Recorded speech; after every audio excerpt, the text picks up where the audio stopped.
আমার মতো এত বড় কপাল কার আছে আমি জানি না। আমার কপালটা কত বড়। বরিশাল থেকে ফেরার পথে এই এমপির সাথে দেখা। আসসালামু আলাইকুম ভাইয়েরা, আপুরা সবাই কেমন আছেন? আলহামদুলিল্লাহ, আপনাদের দয়ায় আমি কিন্তু অনেক ভালো আছি।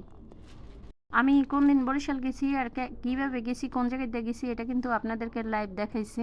তো এই যে দেখেন, আমি কিন্তু গ্রামে এসে নামছি, আর গ্রামে আসার পরে সবাই এতটা খুশি হয়েছে, আর গ্রামের এই পরিবেশটা দেখে তো আমি একেবারে মুগ্ধ হয়ে গেছি। আর আমার বাচ্চাগুলো যে এত খুশি হয়েছে এই পরিবেশটা দেখা, এই পরিবেশটা কিন্তু ঢাকাতে আমরা বেশিরভাগ দেখতে পাই না। মানে বেশিরভাগ কি, কখনোই দেখতেই পাই না। দেখতে গেলে তো গ্রামে যেতে হয়, আর গ্রামের এরকম পরিবেশ দেখাই যায় না। তো এইদিকে আমি যাদের বাড়িতে আসছি তারা আমাকে ঘুরাই ঘুরাই সব কিছু দেখাইতেছে। তাদের 2টা মোটরসাইকেল আছে, তারপরে ঘাস কাটার একটা মেশিন ছিল, আর এখানে কাঁঠাল গাছে দেখেন কাঁঠাল ভর্তি করে হয়েছে, ডাব হয়েছে, তাদের পুকুরে বড় বড় মাছ আছে। তো এই পুকুর টুকুর সব কিছু দেখাইতেছিল, আর আমিও ঘুরে ঘুরে সব কিছু দেখতেছিলাম। এই যে তাদের চাপকল, এখানে গোসল করে। তো তাদের ঘরের ভিতরেও অনেক সুন্দর টয়লেট আছে, আমার বাচ্চারা যেটা বেশি পছন্দ করছে। তো এদের এখানে অনেক ফল হয়েছে, গাছে গাছে ফল ভর্তি। আর সবচেয়ে বেশি আমার এদের পরিবেশটা বেশি ভালো লাগছে। গ্রামের এত সুন্দর পরিবেশ, এটা দেখে বাচ্চারাও খাওয়ার কথা ভুলে গেছে, আমিও খাওয়ার কথা ভুলে গেছি।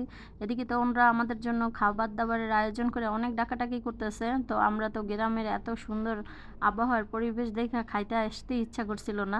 তো এদিকে এই যে দেখেন, আমার একটা প্রিয় জিনিস, আমার মাইজার মতো দেখতে বিড়াল। তো এই বিড়ালটাও কিন্তু একেবারে আমি যে বিড়ালটা পালতাম ওইটার মতোই। আর আমি যেখানেই যাই সেখানেই একটা বিড়াল হাজির হয়, কারণ বিড়াল আমাকে অনেক ভালোবাসে, আমিও ওদেরকে অনেক ভালোবাসি। তো আমি যতক্ষণ খাওয়া দাওয়া করছিলাম ও আমার পাশে বসে ছিল, আর ওর একটু একটু করে খাওয়াচ্ছিলাম আমি।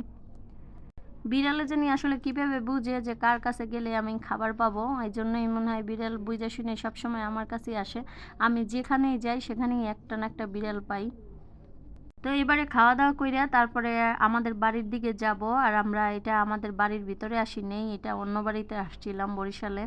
তো এবারে আমাদের বাড়ির দিকে যাচ্ছি, যেহেতু গ্রামে আসছি আর বাড়িতে যাব না, সবার সাথে দেখা করব না, সেটা কি হয়? তো আমাদের বাড়ির সবাই এতটাই পর্দাশীল যে কাউরি ক্যামেরার সামনে আনা সম্ভব হয় না। আর এমনি তো কেউ ক্যামেরার সামনে আসতেছে না, এই জন্য কোনো মহিলাকে কখনোই ভিডিও করা হয় না।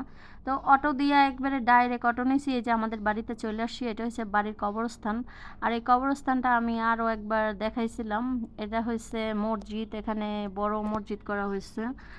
আর এই যে বাড়ির অনেক বড় একটা দরজা, আর এই মসজিদটা আরও বড় করা হবে। এটা হচ্ছে মসজিদের গেট, এখানে একটা অনেক বড় মাদ্রাসা আছে।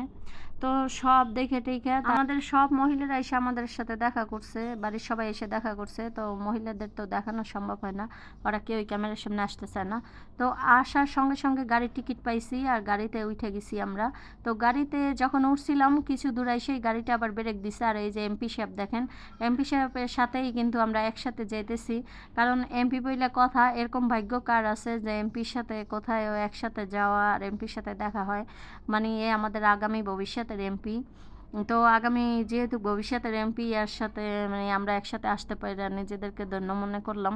কারণ এমপি সাহেবের সাথে কয়জনই বা আসতে পারে, আর আমরা আসতে পারব